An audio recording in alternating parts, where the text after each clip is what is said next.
pendahulu Abdul Aziz, Hadir, Bu. Riko Ardiansah, Hadir, Bu. Fikri Maulana, Hadir, Bu. Ahmad Darwis, Hadir, Bu. Dinda, Hadir, Bu. Dimas, Hadir, Bu. Hafizul Husni, Hadir, Bu. Melinda. Hadir, Bu. Hadir semuanya ya. Oke, untuk pembelajaran hari ini sebelum memasuki materi, Ibu akan mengingatkan lagi apa yang sudah Ibu sampaikan di awal pertemuan kemarin, yaitu tentang capaian belajar. Kita kan belajar tentang fikih kontemporer, yang mana kita juga mempunyai tujuan capaian belajarnya. Yang pertama adalah mahasiswa mampu bertakwa atau mahasiswa bertakwa kepada Tuhan Yang Maha Esa dan mampu menunjukkan sikap religius. Yang kedua, mahasiswa menjunjung tinggi kemanusiaan dalam menjalankan tugas berdasarkan agama, moral, dan Etika. Yang ketiga, mahasiswa menguasai pengetahuan dan langkah-langkah dalam mengembangkan pemikiran secara logis, kemudian secara kritis, kreatif, inovatif, dan sistematis. Dan yang keempat, mahasiswa mampu menggunakan paradigma fikih kontemporer ini dalam mengistimbatkan hukum yang baru. Kemudian yang kelima, mahasiswa mampu mengkontekstualkan Al-Quran dan tafsirnya dengan dinamika kehidupan masyarakat. Oke, sudah bisa semuanya? Sudah apa capaian belajarnya? Kita lanjut ke sub capaian pembelajaran mata kuliah. Yang pertama adalah mahasiswa mampu menguraikan pengertian tentang keluarga berencana. Yang kedua, mahasiswa mampu menelaah dasar hukum keluarga berencana. Yang ketiga, mahasiswa mampu menganalisis tentang pandangan ulama. Yang keempat, mahasiswa mampu menguraikan dalil-dalil daripada pendapat ulama. Nah, materi hari ini kita akan membahas tentang hukum keluarga berencana atau KKB. Nah, di dalam materi ini kita akan membahas tentang pengertian, kemudian dasar hukum, kemudian pandangan ulama, dan juga dalil. Hari ini kelompok berapa yang maju? Kelompok 3. Sudah siap kelompok 3? Siap. Oke, silakan kelompok 3 untuk maju mempresentasikan makalahnya.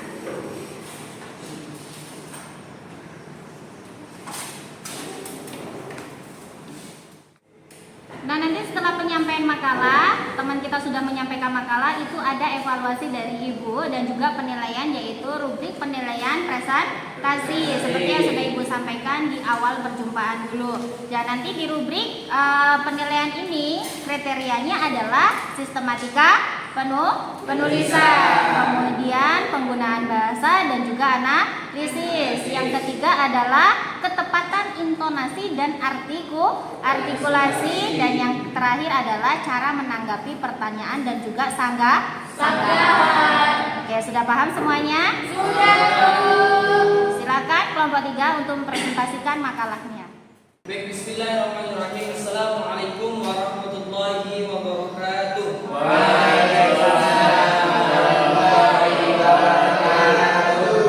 Alhamdulillah, bersyukur kita kepada Allah Subhanahu wa taala yang telah memberikan kita kesehatan sehingga kita dapat berkumpul bersama dalam rangka perkuliahan sebagai rutinitas kita. Salawat beserta salam tidak lupa kita hadiahkan kepada baginda Nabi besar Muhammad sallallahu alaihi wasallam dengan lafaznya Allahumma shalli ala sayyidina Muhammad wa ala sayyidina. Yang terhormat Ibu Dwi Restiana MPD selaku dosen pengampu mata kuliah fikih kontemporer. Kemudian yang saya banggakan teman-teman seperjuangan. Adapun maksud dan tujuan kami berada di hadapan teman-teman sekalian yaitu ingin mempresentasikan terkait dengan materi kami, yaitu hukum keluarga berencana atau KB, yang akan disampaikan oleh saya selaku pemateri pertama, kemudian akan disampaikan selanjutnya oleh rekan saya yaitu Abdul Aziz selaku pemateri kedua. Langsung saja kita masuki materi kita, yaitu latar belakang yang melatar belakangi daripada KB atau keluarga berencana. Indonesia merupakan negara dengan pertumbuhan penduduk terbesar serta menghadapi sejumlah masalah terkait dengan kualitas sumber daya manusia dengan kelahiran 5.000 jiwa per tahunnya. untuk mengatasi peledakan pertumbuhan jiwa yang telah mencapai 5.000, program Indonesia telah membuat sebuah program yaitu KB. Dalam hal ini yaitu dengan tujuan menurunkan fertilitas agar dapat mengurangi beban pembangunan demi terwujudnya kebahagiaan dan kesejahteraan bagi rakyat dan bangsa Indonesia. Menurut Undang-Undang Nomor 10 Tahun 1992 tentang kependudukan dan pembangunan keluarga sejahtera adalah upaya meningkatkan kependudukan dan peran serta masyarakat melalui pendewasaan usia perkawinan, penguatan kelahiran, pembinaan ketahanan keluarga, serta peningkatan kesejahteraan keluarga kecil. Adapun pengertian daripada keluarga berencana yaitu keluarga berencana berarti pasangan suami istri yang telah mempunyai perancangan yang konkret mengenai kapan anaknya akan dilahirkan agar setiap anak lahir disambut dengan rasa gembira dan penuh dengan syukur, dan merencanakan berapa anak yang akan dicita-citakan yang disesuaikan dengan kemampuan dan kondisi situasi masyarakat dan negaranya. Kemudian kita masuki pada yaitu materi yang kedua, keluarga berencana atau KB menurut pandangan Islam, yang akan disampaikan oleh pemateri kedua yaitu kepada rekan saya Abdul Aziz. Saya persilahkan. Baik, selanjutnya saya akan melanjutkan presentasi dari rekan saya dari saya, yaitu pandangan menurut Islam tentang KB tersebut. Yang pertama, pandangan menurut Al-Quran tentang KB, yaitu dalam Al-Quran banyak sekali ayat-ayat Al-Quran yang menjelaskan tentang petunjuk yang kita laksanakan dalam kaitan dengan KB tersebut. Selanjutnya, pandangan Al-Quran tentang keluarga berencana. Dalam Al-Quran banyak sekali ayat yang memberikan petunjuk yang perlu kita laksanakan dalam kaitan yang berkaitan dengan keluarga berencana ini. Seperti yang dijelaskan oleh Allah dalam surat An-Nisa ayat 3 yang berbunyi Bismillahirrahmanirrahim wa yashhadu allazina law taraku min khalfihim dzurriyyatan di'afan khawfun 'alaihim falyataqullaha wa yaqulu qawlan sadidan, yang artinya, dan hendaklah takut kepada Allah orang-orang sekiranya mereka meninggalkan keturunan yang lemah di belakang mereka yang mereka khawatir terhadap kesejahteraannya. Oleh sebab itu hendaklah mereka bertakwa kepada Allah dan hendaklah mereka berbicara dengan kata yang benar.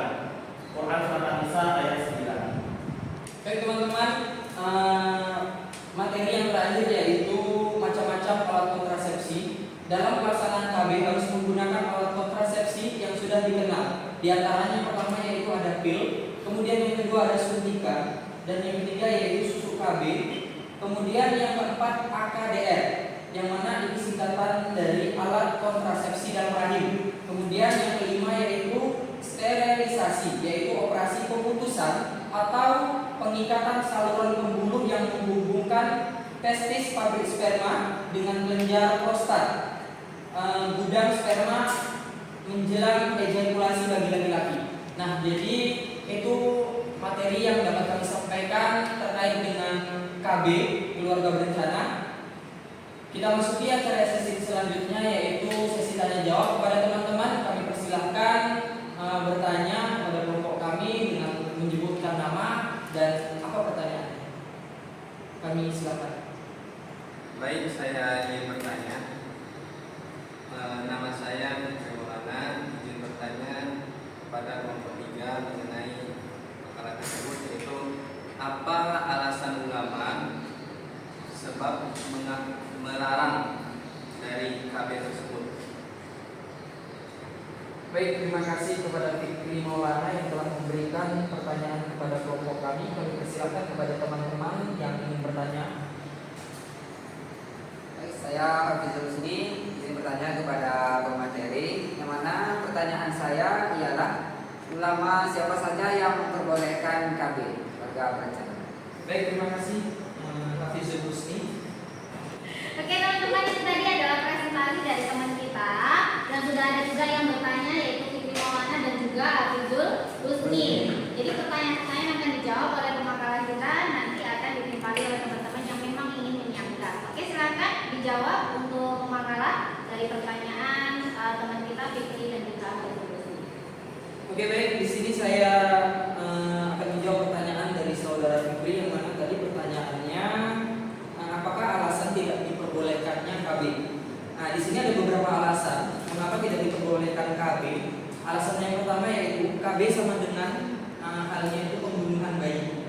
Nah, itu alasan yang pertama. Kemudian alasan kedua yaitu KB merupakan tindakan tidak wajar atau non alamiah dan bertentangan dengan fitrah. Kemudian yang ketiga yaitu KB mengidentifikasi pada ketidakyakinan akan perintah dan ketentuan Allah. Kemudian alasan yang keempat yaitu KB berarti mengabaikan doa Nabi agar umat Islam terbanyak jumlahnya. Alasan yang kelima yaitu KB akan membawa petaka konsekuensi sosial. Kemudian yang keenam, KB adalah suatu jenis konspirasi Barat terhadap negara-negara yang berkembang. Dan alasan yang terakhir ialah KB dilakukan karena niat yang tidak baik, misalnya takut mengalami kesulitan ekonomi dan susah untuk mendidik anak. Bagaimana saudara Fikri, apakah jawaban dari saya bisa diterima? Ya, terima kasih. Baik, terima kasih. Kita lanjutkan kepada materi kedua untuk menjawab pertanyaan dari saudara Husni. Baik, di sini saya akan menjawab pertanyaan dari saudara Husni. Ulama siapa saja yang memperbolehkan KB? Di sini ada beberapa ulama yang memperbolehkan KB. Di antara ulama-ulama yang memperbolehkan KB adalah Imam Al-Ghazali, Syekh Al-Hariri, dan Syekh Saitun. Ulama yang memperbolehkan ini berpendapat bahwa diperbolehkannya mengikuti program KB dengan ketentuan antara lain untuk menjaga kesehatan si ibu, menghindari kesulitan si ibu untuk merangka anak. Mereka juga berpendapat bahwa perencanaan keluarga itu tidak sama dengan pembunuhan, karena pembunuhan itu berlaku ketika janin mencapai tahap ketujuh dari penciptaan. Itu yang ulama memperbolehkan KB. Oke teman-teman, tadi sudah dijelaskan oleh pemakalah tentang apa itu hukum keluarga berencana atau hukum ber-KB.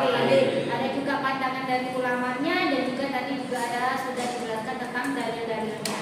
Oke, keluarga berencana di Indonesia ini sudah sangat dicanangkan sekali dari beberapa tahun yang lalu dengan slogan apa?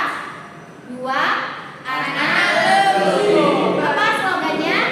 2 anak cukup. Jadi pemerintahan kita itu sudah sangat mencanangkan sekali tentang keluarga berencana sampai punya slogannya 2 anak cukup. Jadi keluarga berencana di sini bahasa Inggrisnya itu adalah family planning atau di situ namanya planning parenthood, yang mana semuanya itu diatur, diplankan, direncanakan. Nah, selama perencanaan itu bukan kok nggak ada alatnya. Semua perencanaan itu pasti semuanya ada alatnya. Pemerintah menganjurkan untuk KB, pastinya ada alat-alat yang untuk digunakan untuk memutus itu tadi. Nah, apa saja alatnya tadi sudah disebutkan beberapa oleh pemakalah, tapi ada yang tidak disebutkan, yaitu implan dan juga spiral. Nah, dari makalah yang tadi ada nggak yang ingin bertanya tentang keluarga berencana itu, keluarga berencana ini, atau kalian mau bertanya apapun itu yang tidak atau kurang jelas tentang makalah tadi? Siapa yang ingin bertanya tentang keluarga berencana ini? Mungkin ada yang belum paham atau yang masih ingin bertanya lagi. Saya Bu. Silakan Dimas. Saya mau bertanya Bu, apakah KB itu sudah ada sejak zaman Rasulullah? Oke, bagus pertanyaannya. Jadi KB itu di zaman sekarang atau dari zaman Rasulullah itu sudah ada? Oke, jawabannya dari zamannya Rasulullah itu sudah ada KB itu. Nah, namanya bukan seperti yang tadi, alat-alat yang tadi sudah dijelaskan, tapi di zaman Rasulullah itu namanya azal. Apa azal? Azal itu kalau bahasa ilmiahnya adalah situs interruptus atau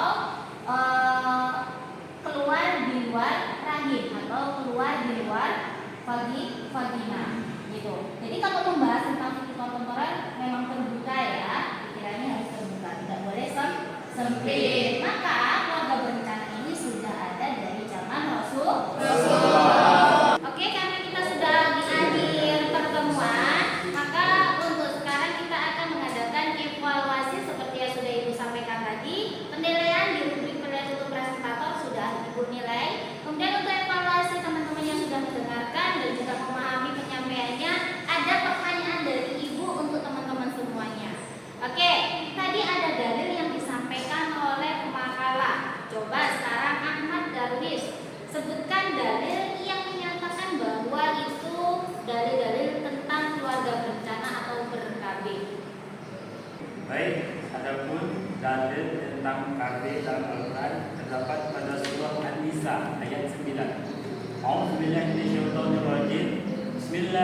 Bismillahirrahmanirrahim.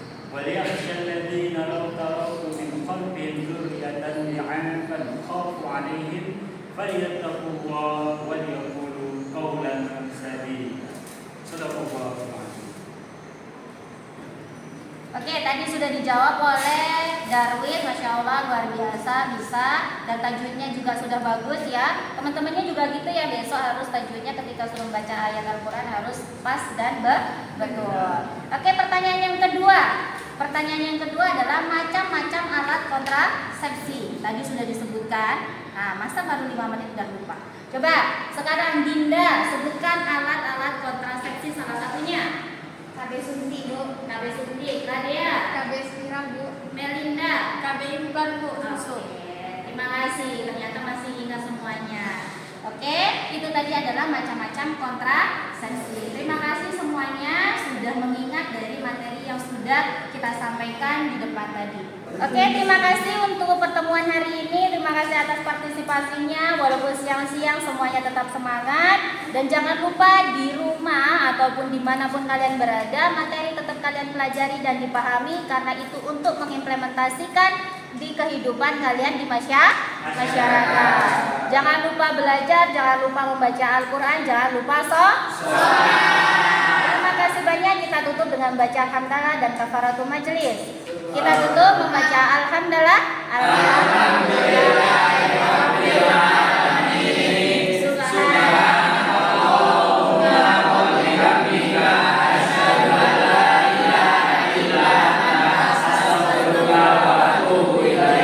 Sampai berjumpa di minggu depan. Wassalamualaikum warahmatullahi wabarakatuh. Waalaikumsalam warahmatullahi wabarakatuh.